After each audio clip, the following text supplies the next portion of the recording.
He's like, yo, did you see how good that was? Oh, you can see him a little bit on the player cam, just a little bit. He's over there, just a bit. That guy, right there. Not Gur. Looks like I'm pointing at Gur. There we go, right there. But ultimately, is this winners finals at this pool? It must be. Surely. That would be very cool. Let me this have a look. far on. Let me check the bracket. Yeah, it is winners finals. Thank you, the old graphics. But yeah, I was really happy to see that. DuBasic is no slouch either. He actually is one of the strongest players in Russia. And his Jade is absolutely phenomenal. But obviously, Sonic Fox is quite a formidable opponent for him. But 2-1, that was a good result. No, that was a really good set. And I'm looking forward to seeing more from Fox's Devora as we move through. As well as, of course, DuBasic. We're going to be seeing him in losers bracket for sure. So this is winners finals. You are correct. It is Gur defeated Canepa. And Derpy, of course, defeated Boki.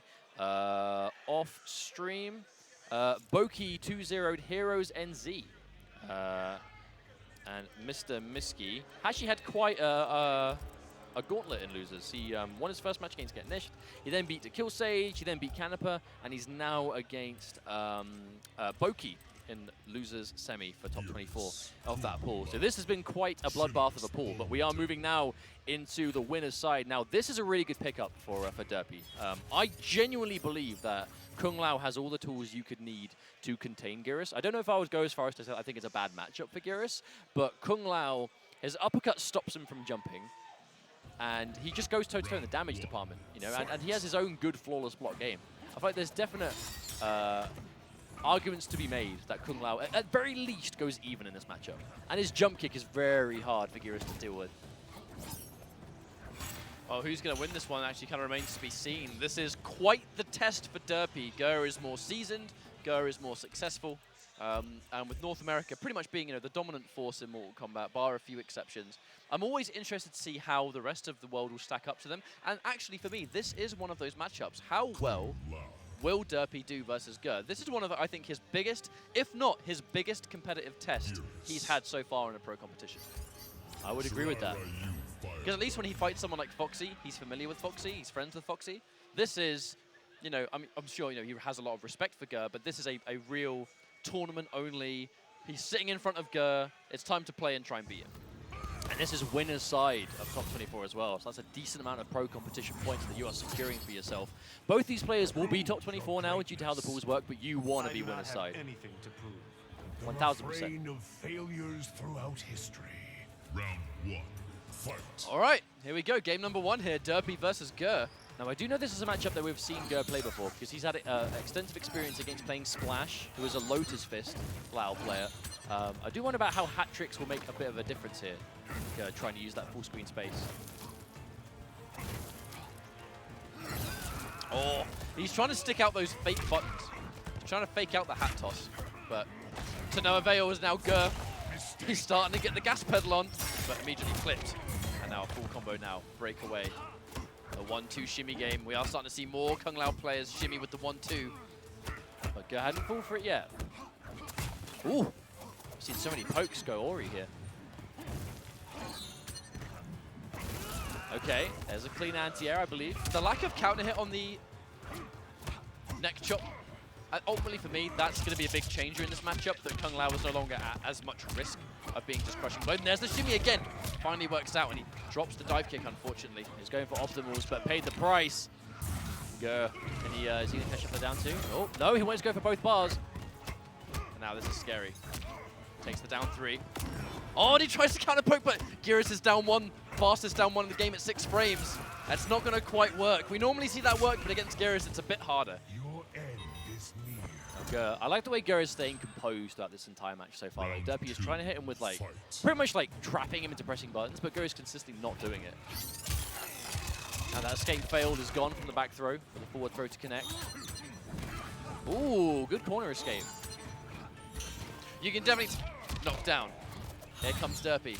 Ooh, the moment Gur saw the hat missed, he went for the down 1. I like that choice. Oh, walk back. This is Geras we're talking about. Yes, fatal blow. Switch up that sand trap. Ooh.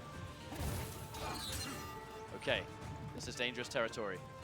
He has to be careful.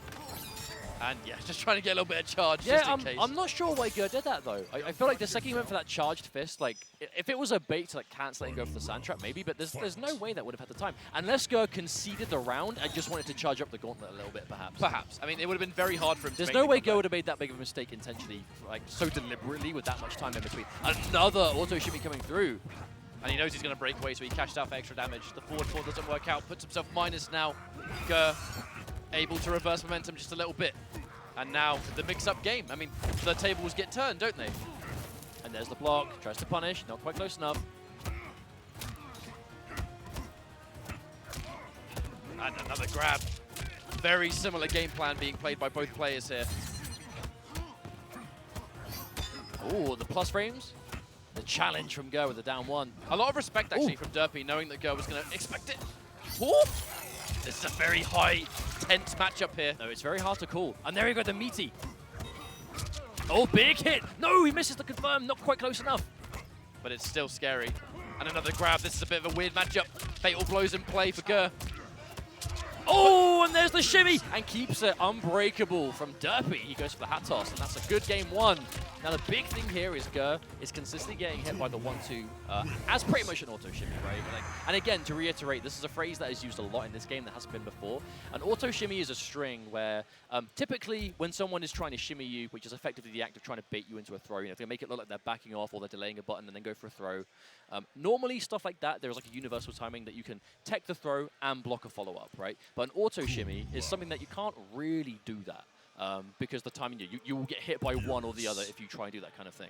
And Lao players are beginning to, I mean, I say beginning to because we're seeing it now. We haven't really seen it before. I don't know how long some Lao players have been doing it. But explore the possibility of using Lao's 1-2, which is his front punch, back punch, which is something you never really see, for that purpose. But it's beginning to work, and that has been really tripping up It's Gur. especially useful versus Kung Lao because, well, with Kung Lao, because the whole string doesn't come out unless it hits and unblocking safe. So you can kind of input the whole thing, and he only moves if the string connects, which lets you hit confirm quite easily.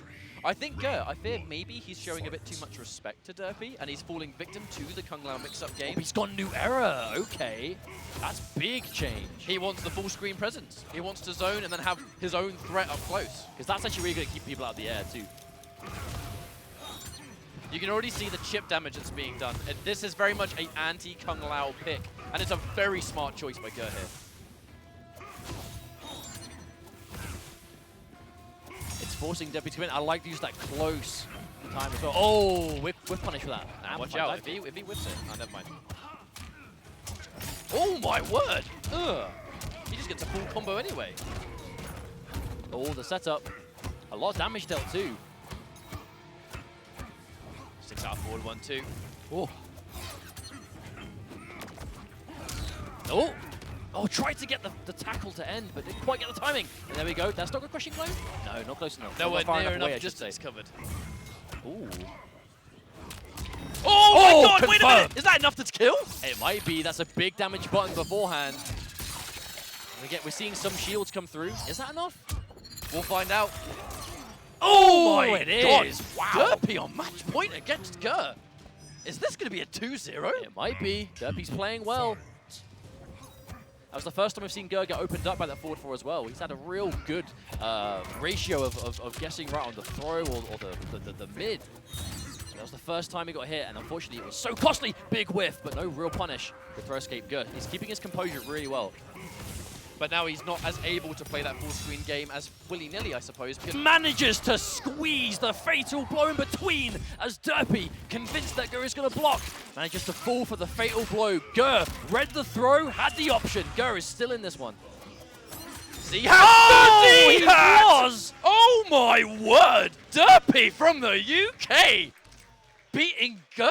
I can't believe I'm saying this sentence out loud. That is a massive upset as far as I'm concerned. It is an upset by the fact that Gur is such a well-known name, a top-level Geras player. We know that Derpy is good. We know that Derpy is a strong player. But Derpy has not had that kind of success in tournaments before. We know he's capable of it, but he hasn't quite been able to, you know, get past that kind of like I suppose, that kind of barrier, that mental barrier. You know, he's competed in majors before. He's been to Combo Breaker. He's been to European majors multiple times, but consistently has just not been able to play his best. But MK11, it is a different story. Derpy is really playing at this level that we know he's capable of playing at. I said, finally at the highest competition he can play I at. said at the start of today, and I even said it before they played, that I considered this really one of, if not... Trial of Derpy. This was his big test. Everything he's been learning, and he's finally here with a bunch of North American players to